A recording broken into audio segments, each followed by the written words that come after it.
ರಾಜ್ಯದಲ್ಲಿ ಕಾಂಗ್ರೆಸ್ ಸರ್ಕಾರ, ದೇಶದಲ್ಲಿ ಬಿಜೆಪಿ ದರ್ಬಾರ್. ರಾಜ್ಯ ಕಾಂಗ್ರೆಸ್ ನಾಯಕರನ್ನ ಕಟ್ಟಿಹಾಕಲು ಮೈತ್ರಿಗಳ ಪಟ್ಟು. ಲೋಕಸಮರದಲ್ಲಿ ಮೈತ್ರಿಗಳ ಪಾಲಿಷ್ಟು, ಕೈ ಟಾರ್ಗೆಟ್ ಎಷ್ಟು? ನಮಸ್ಕಾರ ವೀಕ್ಷಕರೇ, ಅಶ್ವವೇಗ ಸ್ಪೆಷಲ್ಗೆ ಸ್ವಾಗತ.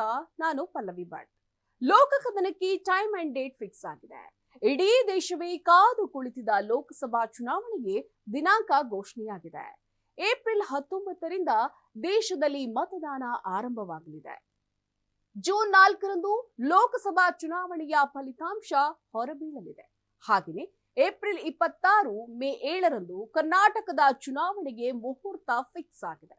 ಇದೀಗ ರಾಜಕೀಯ ಪಕ್ಷಗಳಲ್ಲಿ ಮಿಂಚಿನ ಸಂಚಾರ ಶುರುವಾಗಿದೆ. ಈ ಕ್ಷಣದಿಂದಲೇ ರಾಜಕೀಯ ಪಕ್ಷಗಳ ತಂತ್ರ ಪ್ರತಿತಂತ್ರಗಳು ಶುರುವಾಗಿವೆ. ಬಿಜೆಪಿ ಮತ್ತು ಜೆಡಿಎಸ್ ಪವಿತ್ರ ಮೈತ್ರಿ ಮೂಲಕ ರಾಜ್ಯ ಕಾಂಗ್ರೆಸ್ ನಾಯಕರಿಗೆ ತಕ್ಕ ಪಾಠ ಕಲಿಸೋದಕ್ಕೆ ಸಕಲ ಸಿದ್ಧತೆಗಳನ್ನ ಮಾಡಿಕೊಳ್ತಾ ಇದ್ದಾರೆ. ಅದರಿಂದಲೇ ಬಿಜೆಪಿ ಮತ್ತು ಜೆಡಿಎಸ್ ಗೆಲ್ಲುವ ಕುದುರೆಗಳಿಗಾಗಿ ಇನ್ನೂ ಹುಡುಕಾಟದಲ್ಲಿ ಇದ್ದಾರೆ. ಈಗಾಗಲೇ ಬಿಜೆಪಿ 20 ಕ್ಷೇತ್ರಗಳಿಗೆ ತಮ್ಮ ಅಭ್ಯರ್ಥಿಗಳ ಹೆಸರುಗಳನ್ನ ಘೋಷಣೆ ಮಾಡಿದೆ. ಉಳಿದ ಕ್ಷೇತ್ರಗಳ ಅಭ್ಯರ್ಥಿ ಆಯ್ಕೆಯ ಕಸರತ್ತು ನಡೆಸ್ತಾ ಇದೆ. ಈಗಾಗಲೇ 28 ಕ್ಷೇತ್ರಗಳ ಪೈಕಿ ಬಿಜೆಪಿಗೆ 25, ಜೆಡಿಎಸ್ಗೆ 3 ಕ್ಷೇತ್ರಗಳನ್ನ ನೀಡುವ ಕುರಿತು ಮಾತುಕತೆಯಾಗಿದೆ. ಇದೀಗ ಲೋಕಸಮರಕ್ಕೆ ಡೇಟ್ ಫಿಕ್ಸ್ ಆಗ್ತಾ ಇದ್ದಂತೆ ಕರ್ನಾಟಕದಲ್ಲಿ ಚುನಾವಣೆ ಕಾವು ದಿನೇ ದಿನೇ ಹೆಚ್ಚಾಗ್ತಾ ಇದೆ. ಹೇಗಾದ್ರೂ ಮಾಡಿ ಕಾಂಗ್ರೆಸ್ ಅನ್ನ ಸೋಲಿಸಲೇಬೇಕು ಅಂತ ಬಿಜೆಪಿ ಜೆಡಿಎಸ್ ಒಟ್ಟಾಗಿ ಕದನಕ್ಕೆ ಇಳಿತಾ ಇದೆ. ಮೊನ್ನೆ ತಾನೇ ಮಾಜಿ ಸಿಎಂ ಎಚ್.ಡಿ. ಕುಮಾರಸ್ವಾಮಿ ಮತ್ತು ಬಿಜೆಪಿ ಚುನಾವಣಾ ಚಾಣಕ್ಯ ಅಮಿತ್ ಶಾ ದಿಢೀರ್ ಭೇಟಿಯಾಗಿ ಸೀಟು ಹಂಚಿಕೆ ಬಗ್ಗೆ ಮಾತನಾಡಿದ್ದಾರೆ. ಈ ಮೀಟಿಂಗ್ ನಲ್ಲಿ ಅಮಿತ್ ಶಾ ಕುಮಾರಸ್ವಾಮಿ ಅವರಿಗೆ ದೊಡ್ಡದೊಂದು ಆಫರ್ ನೀಡಿದ್ದಾರೆ ಅಂತ ಮಾಧ್ಯಮಗಳಲ್ಲಿ ಬಿಸಿ ಬಿಸಿ ಸುದ್ದಿಯಾಗಿತ್ತು.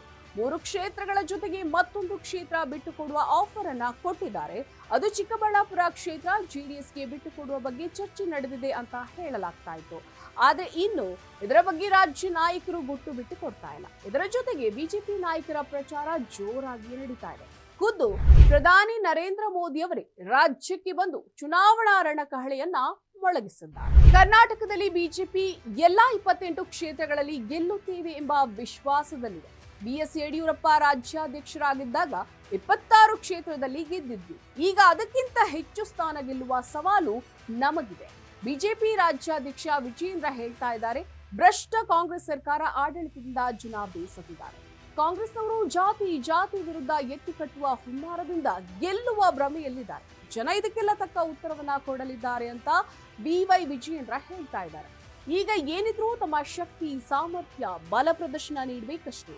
ಆ ನಿಟ್ಟಿನಲ್ಲಿ ಈಗಾಗಲೇ ಕೇಂದ್ರದ ದೊರೆಗಳು ಚುನಾವಣಾ ಪ್ರಚಾರಗಳ ಸಭೆಗಳಲ್ಲಿ ಅಬ್ಬರದ ಭಾಷಣಗಳನ್ನ ಮಾಡ್ತಾ ಇದ್ದಾರೆ. ಈಗಾಗಲೇ ಕೇಂದ್ರದ ದೊರೆ ಪ್ರಧಾನಿ ನರೇಂದ್ರ ಮೋದಿ ಅವರು ರಾಜ್ಯಕ್ಕೆ ಬಂದಿಳಿದಿದ್ದಾರೆ. ರಾಜ್ಯದಲ್ಲಿ ಕಳೆದ ವಿಧಾನಸಭೆ ಚುನಾವಣೆಯಲ್ಲಿ ಬಿಜೆಪಿ ಮತ್ತು ಜೆಡಿಎಸ್ ಹೀನಾಯವಾಗಿ ಸೋತು ಸುಣ್ಣವಾಗಿ ಹೋಗಿದೆ. ನಾಯಕತ್ವ ಬದಲಾವಣೆ, 40% ಕಮಿಷನ್, ಮಾಜಿ ಸಿಎಂ ಬಸವರಾಜ ಬೊಮ್ಮಾಯಿ ಅವರ ಕಳಪೆ ಆಡಳಿತದ ವೈಖರಿ, ಆಂತರಿಕ ಕಿತ್ತಾಟಗಳು, ಈ ಎಲ್ಲಾ ಮೈನಸ್ಗಳಿಂದ ಬಿಜೆಪಿ ಹೇಳ ಹೆಸರಿಲ್ಲದಂತೆ ಮತದಾರರ ತೀರ್ಪಿಗೆ ತಲೆಬಾಗಲೇಬೇಕಾಯಿತು. ಇತ್ತೀಚೆಗಷ್ಟೇ ಬಿಜೆಪಿ ರಾಷ್ಟ್ರೀಯ ಮಹಾ ಅಧಿವೇಶನದಲ್ಲಿ ಮಹತ್ತರವಾದ ನಿರ್ಧಾರಗಳನ್ನ ಕೇಸರಿ ವರಿಷ್ಠರು ತೆಗೆದುಕೊಂಡಿದ್ದು. ಬಿಜೆಪಿ ಮುಖಂಡರು ಕಾರ್ಯಕರ್ತರಿಗೆ 100 ದಿನಗಳ ಟಾರ್ಗೆಟ್ ಅನ್ನ ನೀಡಿದೆ. ಹ್ಯಾಟ್ರಿಕ್ ಗೆಲುವಿನ ಲೆಕ್ಕಾಚಾರದಲ್ಲಿರುವ ಬಿಜೆಪಿ ನಾಯಕರು ಲೋಕಸಭಾ ಚುನಾವಣೆಯನ್ನು ಎದುರಿಸಲು ಎಲ್ಲಾ ರೀತಿಯ ಸಿದ್ಧತೆಗಳನ್ನ, ತಂತ್ರ ಪ್ರತಿತಂತ್ರಗಳನ್ನು ರೂಪಿಸುವುದರ ಮೂಲಕ ಪ್ರಧಾನಿ ನರೇಂದ್ರ ಮೋದಿ ಮತ್ತು ಚುನಾವಣಾ ಚಾಣಕ್ಯ ಅಮಿತ್ ಶಾ ಪಕ್ಷದ ಮುಖಂಡರಿಗೆ ಮತ್ತು ಕಾರ್ಯಕರ್ತರಿಗೆ ಬೂಸ್ಟರ್ ಡೋಸ್ ನೀಡಿ ಫೀಲ್ಡ್ಗೆ ಬಿಟ್ಟಿದ್ದಾರೆ.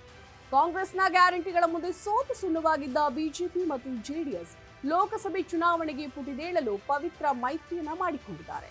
ಲೋಕಸಭೆ ಚುನಾವಣೆಯಲ್ಲಿ ಕಾಂಗ್ರೆಸ್ಗೆ ತಕ್ಕ ಪಾಠ ಕಲಿಸಲೇಬೇಕು ಅಂತ ಕೇಸರಿ ಕಲಿಗಳು ಮತ್ತು ದಳಪತಿಗಳು ಒಟ್ಟಾಗಿ ಕಾಂಗ್ರೆಸ್ ವಿರುದ್ಧ ಸಮರವನ್ನ ಸಾರಿದ್ದಾರೆ.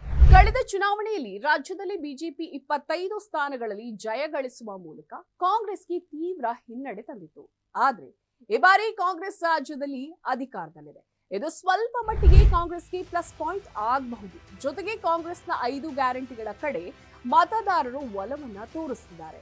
ಅಷ್ಟೇ ಅಲ್ಲ, ಸಿಎಂ ಸಿದ್ದರಾಮಯ್ಯನವರ ಆಡಳಿತ ವೈಖರಿ ಬಗ್ಗೆ ಸದ್ಯದ ಮತದಾರರು ಮೆಚ್ಚಿಕೊಳ್ತಾ ಇದ್ದಾರೆ.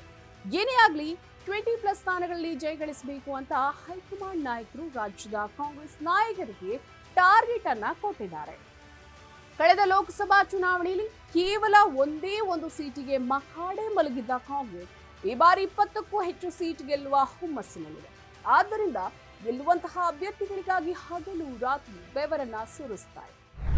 ಸಿಎಂ ಸಿದ್ದರಾಮಯ್ಯನವರ ಸರ್ಕಾರದಲ್ಲಿರುವ ಕೆಲವು ಸಚಿವರನ್ನ ಲೋಕಸಭಾ ಚುನಾವಣಾ ಕಣಕ್ಕಿಳಿಸಲು ಕಾಂಗ್ರೆಸ್ ಹೈಕಮಾಂಡ್ ತೀರ್ಮಾನಿಸಿದೆ.